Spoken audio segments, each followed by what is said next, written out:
Hello বন্ধুরা, দেখতে পাচ্ছ শুভ দুপুর। আজকে আমার রেসিপি হচ্ছে ফুলকপি আলু দিয়ে ডিমের কালিয়া। তো তোমরা কে কে ভালোবাসো চটপট আমাকে শেয়ার করো, কমেন্ট করো, জানাও। সঙ্গে রয়েছে এখানটায় কচুর শাকের ছোলা দিয়ে ঘন্ট। তোমরা কে কে ভালোবাসো অবশ্যই আমাকে জানাও। তো এক হাতে ক্যামেরা, এক হাতে আমি এগুলো তুলে ধরছি, তো ঠিকঠাক তুলে ধরতে পারছি না। আর সঙ্গে রয়েছে ভাত।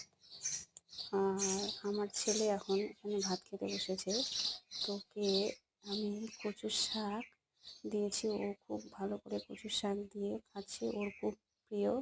আর তারপরে আমি এখন এই যে ফুলকপি আলুর তরকারি মামলেট দিয়ে তরকারি করেছি। সঙ্গে নামানোর আগে একটু সানরাইজের গুঁড়ো মশলা দেবে, এতে আরও টেস্টি বেড়ে যাবে। তো ডিম আর ফুলকপির তরকারি আমি ওকে দিচ্ছি, ও খাচ্ছে। খাওয়া দাওয়া করে বলছে খুব সুন্দর লাগছে মা, খেতে খুব ভালো হয়েছে। তো সবাই জানাও আমাকে এই রেসিপিটা তোমরা কে কে খেতে ভালোবাসো, তো জানাবে অবশ্যই আমাকে কমেন্ট করে। আর আমি বলেছি, বললাম তো আমি ক্যামেরাটা ধরেছিলাম, সেভাবে করতে পারিনি। চলো বন্ধুরা, টাটা।